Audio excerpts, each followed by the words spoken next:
ఇవాళ ధర్నా చౌక్లో బీజేపీ మహిళా మోర్చా ధర్నా చేయబోతా ఉన్నారు. ఏదైతే ప్రభుత్వం కాంగ్రెస్ ప్రభుత్వం అధికారంలోకి వచ్చిన తర్వాత మహిళలకి ఇస్తానటువంటి హామీలు ఇప్పటివరకు కూడా అమలు చేయకపోగా దానిపైన ధర్నా చేస్తున్న నేపథ్యం మనకు కనిపిస్తుంది. కొంతమంది బీజేపీ మహిళా మోర్చా నేతలతో మాట్లాడి తెలుసుకుందాం అసలు ధర్నా మోటివ్ ఏందని. చెప్పండి మేడం, ఎట్లా చూస్తారు ఇవాళ ఏదైతే కళ్యాణ లక్ష్మి కావచ్చు వివిధ రకాల మహిళలకు ఇస్తామన్న అంశాలు ఇప్పటికి కూడా అమలు కాలేదు కదా, ఏం చెప్తారు? మహిళలకి పథకాల పేరుతో ఓట్లు వేయించుకుని గెలిచిన కాంగ్రెస్ ప్రభుత్వం గెలిచిన తర్వాత పూర్తిగా మహిళల వల్ల గెలిసాము అనే ఫీలింగ్ కూడా లేకుండా 6 పథకాల్లో ఒకటి అమలు చేశారు. అది కూడా ఫెయిల్ అయ్యి, ఎందుకంటే అంతకుముందు 50 బస్సులు తిరిగే 10 బస్సులు తిరుగుతున్నాయి. మహిళలు ఎక్కడం మానేశారు, ఉధృతంగా ఎక్కారు. ఒక 1 మంత్ ఆ ముచ్చట తర్వాత పోయింది. ఎందుకంటే వాళ్ళు అవేర్నెస్ అయ్యారు. ఏంటి మేమేమన్నా అంత తక్కువ కనిపిస్తున్నామా, జోకులు వేస్తున్నారు మా ఇంట్లో మగాళ్ళే, మేము ఎక్కమని చెప్పి. బస్సులు చూడండి, ఎన్ని బస్సు ఖాళీగా ఉంది, 10 మంది కన్నా ఉండట్లేదు. ఇప్పుడు మగాళ్ళు ఎక్కువ ఉంటున్నారు, మహిళలు 10 మంది కన్నా ఉండట్లేదు. ఉచితంగా వచ్చినా సరే యాక్సెప్ట్ చేయట్లేదు. అది పెద్దగా అవసరం లేనిది అమలు చేసి నిజంగా అవసరమైనవి అన్నీ కూడా పక్కన పెట్టారు. అవసరమైనవి ఏంటి? నవవధువుకి 8 నెలల్లో ఎంతమంది పెళ్ళిళ్ళు అయినాయి? అది తులం బంగారం ఇస్తా అన్నాడు, వాళ్ళకి ఇచ్చే ₹1,00,000 పాటు అది పక్కన పెట్టి స్టూడెంట్కి ప్రతి విద్యార్థినికి 18 సంవత్సరాలు ఉన్న ప్రతి విద్యార్థినికి స్కూటర్ ఇస్తా అన్నాడు, స్కూటర్ లేదు. 5 లక్షల హామీ కార్డు ఇస్తా అన్నాడు, విద్యార్థి భరోసా కార్డు ఇస్తా అన్నాడు, అది లేదు. ఇంకా చెప్పాలంటే ₹2,000 పెన్షను ₹4,000 చేస్తా అన్నాడు, అది లేదు. అలాగా పథకాల పేరు చెప్పి మోసం చేసి ఓట్లు వేయించుకుని ఇప్పుడు అసలు ఆయన పథకాలతో గెలిచాడా లేదా అనేది కూడా ఆయన మర్చిపోయినాడు. మహిళలేనా అంత లోకుగా దొరికారు? ఎట్టి పరిస్థితిలో కూడా ఇది అమలు చేసే వరకు వదలము. అమలు చేయకపోతే ఆయన గద్దె దిగాలి. అమలు చేయకపోతే గద్దె దిగే వరకు కూడా ఇది ప్రతి గ్రామాన్ని ఈ నిరసన అనేది అమలు చేసి వ్యక్తం చేసి అల్లరి చేస్తాము. గద్దె దిగే వరకు కూడా వదిలిపెట్టాము రేవంత్ రెడ్డిని, కాంగ్రెస్ ప్రభుత్వాన్ని. ఇక్కడ బడ్జెట్ కూడా చూసుకోవాలి కదా మేడం, బడ్జెట్ లేదు, మాకు కొంచెం అవకాశం ఇవ్వాలని చెప్పి ఆయన ముందు తెలియాలి కదా, బడ్జెట్ గురించి ఆయనకి ముందే తెలియాలి కదా. బడ్జెట్ గురించి తెలియకే అంటే ఓట్లు వేయించుకునేటప్పుడు తెలియదా? ఓట్లు వేయించుకునేటప్పుడు తెలియదా? దాని గురించి ఇంకేమైనా చేయాలి బడ్జెట్ని డెవలప్ చేయడానికి. ఆర్టీసీ గుర్తు రాలేదా బడ్జెట్ విషయంలో? కనీసం సమాధానం చెప్పాలి. పలానా రోజు మీరు ఉండండి అమ్మా అని చెప్పి గెలిచిన మర్నాడే క్యూ కట్టిపిచ్చి చేశాడు. అప్లికేషన్స్ తీసుకున్నారు, పిచ్చోళ్ళలాగా లైన్లు. ప్రతి గృహిణికి 2,500 ఇస్తా అన్నాడు. కష్టపడే గృహిణికి, ఉద్యోగం చేసే గృహిణికి కూడా ఇస్తా అన్నాడు. ఏం అవసరం అది? తీరా అనౌన్స్ చేశాడు, అందరూ ఎదురు చూస్తారు, అది కూడా ఇవ్వలేదు. 100% పథకాలతోనే అధికారంలోకి వచ్చింది. అది పథకాలతోనే అధికారంలోకి వచ్చింది. రేవంత్ రెడ్డి పథకాలు అమలు చేస్తాడా, గద్దె దిగుతాడా? ఈ రెండే చెప్తున్నాం మేము. పథకాలు అమలు చేయాలి, లేదంటే గద్దె దిగాలి, అంతే. అది మాట్లాడతామండి. ఈ 6 పథకాలు కూడా అమలు చేయడానికి రేషన్ కార్డు కంపల్సరీ అని చెప్పారండి. ఆ రేషన్ కార్డు కోసం కూడా ఏమి చెప్పట్లేదండి, ఇంకా ఓపెన్ చేయట్లేదు. దానికి మేమేం చెప్పాలండి? ఇంక ధర్నాలు రోడ్డు మీద దిగాల్సి వస్తుంది. ఆడపిల్లలు కూడా అవునండి, తప్పకుండా అండి. వచ్చాం కదా, రోడ్డు మీదకి వచ్చాం కదా, ఇది రోడ్డే కదా, వచ్చాం కదా. అది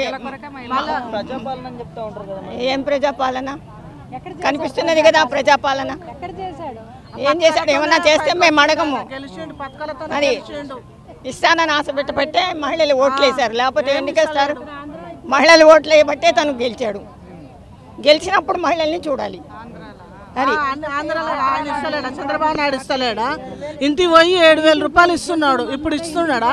2,500 ఇస్తా అన్నాడు, మళ్ళా ఏమి ఇస్తలేడు. కరెంటు బిల్లు ఫ్రీ అన్నాడు, ఎవరికి రాలేదు. ఒకరికి వచ్చింది, ఒకరికి రాలేదు. వస్తుంది కాదు, కరెంటు కోత స్టార్ట్ అయిందండి. కరెంటు బిల్లు ఫ్రీ ఇవ్వలేదు, కరెంటు కోత స్టార్ట్ అయింది. అసలు లేదు, కరెంటు పోతుంది ఈ మధ్య. ఈ 8 నెలల్లో కరెంటు కోత బాగా ఉంది. ముందు పోకపోతుండే, ఇప్పుడు పోతుంది. ఇది వచ్చిన నుంచి పోతుంది కరెంటు. గంట 2 గంటలు పోతుంది, గడగడగా పోతుంది, గంట సేపు పోతుంది. ఫోన్ చేసే వాళ్ళకు గంట టైం పడుతుంది, ఒక 2 గంటల టైం పడుతుంది అని చెప్తారు ఆఫీసర్లు. వాళ్ళు జిఎంసీ వాళ్ళు కరెంట్ పోతుంది, మళ్ళీ నల్లలు వస్తలేవు, వాటర్ ఏం లేదు. అప్పుడు మంచిగా వస్తుండే, ఇప్పుడు వస్తలేదు, అట్లా ఉన్నది. 90% అబద్ధాలంటే చెప్పండి. 99% అబద్ధాలు గెలిచారు. అసలు ఇచ్చిన హామీలు మాత్రం నిర్వర్తించలేరు. మేము ఏంటంటే ఇప్పుడు ఎంపీటీసీ నేను గెలిచాను, నా పదవి కాలం కూడా అయిపోయింది. ఇన్ని రోజులు ఒక రేషన్ కార్డు లేదు, పెన్షన్ లేదు. అసలు వీళ్ళు కూడా 9 నెలలు అవుతుంది వాళ్ళకి, ఏది ఇస్తామన్న దాఖలు అయితే కనబడతలేదు. అన్నారు కదా, అదే కదా మేము అనేది, ఇప్పుడు అదే అంటున్నాం. కాకపోతే ఇవన్నీ హామీలు పెట్టకుండా చేసే పనులను కరెక్ట్ చేస్తే బాగుంటుంది, అందరికీ ఉపయోగపడుతుంది. ఇవన్నీ అనవసరమైన హామీలు ఇవన్నీ. ఎందుకంటే లోపరుచుకోవడానికి ఓటు వేయడం కోసమే ఇవన్నీ అబద్ధాలు ఆడి వాళ్ళు గెలుపు చూసుకున్నారు తప్ప ప్రజల బాగోగులు చూడలే. ఏది మరి ఏది ఎక్కడ కనబడుతుంది? ఎవడెక్కుతాడు ఫ్రీ బస్? ఎవరెక్కుతున్నారు? అవసరమే సార్. నేను నిన్న 320 రూపాయలు పెట్టుకొని వచ్చిన, నేను నిన్న నైట్. ఎవరెక్కుతున్నారు? ఎవరు రోజు తిరిగేటోళ్ళకి అవసరం, మాకు అవసరం లేదు. ఈ ఫ్రీ బస్సు పెట్టి అనవసరం. కరెంట్ అయితే 24 గంటలు కరెంటే ఉండలేదు. ఎవరెక్కరు? అనవసరమైన మీకు తెలుస్తుంది ఫ్రీ బస్సులు ఎంత ఉపయోగపడుతున్నాయో ఈ అమ్మ చెప్తుంది. లేడీస్ ని మహిళలే గొడవ వాడేలాగా చేస్తున్నాడు. మరి అది కరెక్ట్ కాదు. అది ఫ్రీ అని ఆయన ఒకటి ఇచ్చిండు, ఫ్రీ అని ఇచ్చిన తర్వాత లేడీసే గొడవ పడుకోండి అని వదిలేసిండు ఆయన. అది కరెక్ట్ గా ఇంప్లిమెంట్ చేయలేడు ఆయన. ఏం చేయాలను మరి? ముందు కన్నా నేరాల ఘోరాల పర్సంటేజ్ అంత ముందు కన్నా 6% పెరిగింది. మేము ఆపుతాము, కాంగ్రెస్ అంటేనే రౌడీయిజం అంటున్నారు మా మహిళలు, బీజేపీ మహిళలు. ఆ ప్రభుత్వం ఎప్పుడు అంతే, అందువల్ల లేకుండా చేసాము. మళ్ళీ వచ్చింది ఏదో కష్టపడి మభ్యపెట్టి. ఆ ప్రభుత్వం వచ్చింది అట్లా వచ్చింది. అది పడేసింది మొత్తం. వెనకకి వెళ్ళిపోయినాం మేము. ఇంకా కాంగ్రెస్ గవర్నమెంట్కి మేము అందరు కలిసి ఓటేసి మహిళలని మభ్యపెట్టిండ్రు. ఓటేసి గెలిపించినందుకు 20 ఏళ్ళు వెనక పడిపోయినట్టు అయిపోయింది. ఇంకా డెవలప్మెంట్ అన్నది వాళ్ళు కరెక్ట్ ఏంది చేసేది అన్నది వాళ్ళు కరెక్ట్ అది చేయలేరు. మొత్తం బ్యాక్ అయిపోయినాము. మొత్తము స్టడీస్ నుంచి వస్తారో ఎవరిని తీసుకోవాలన్న ఆలోచన తప్ప మహిళల కోసం ఈ అమలు ఇచ్చాం కదా అది అమలు చేద్దాం అనేసి లేదండి. ఎంతసేపు ఎవరిని పార్టీలోకి లాక్కోవాలన్న ఆలోచన కంటే కొంచెం పబ్లిక్ మీద పెట్టమనండి. అది వాళ్ళదే ఆలోచిస్తున్నారు. వాళ్ళది ఏందన్నది ఇండ్లకెళ్ళి అందులో పార్టీలు వాళ్ళ సెల్ఫ్గా వాళ్ళ ఏమంటారు సెల్ఫ్నెస్ వాళ్ళది.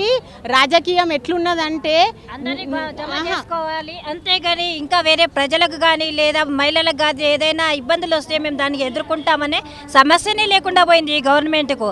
ఈ గవర్నమెంట్ వచ్చి కూడా మహిళలను పిల్లలను అందరినీ కూడా సోమరులుగా తయారు చేస్తుంది.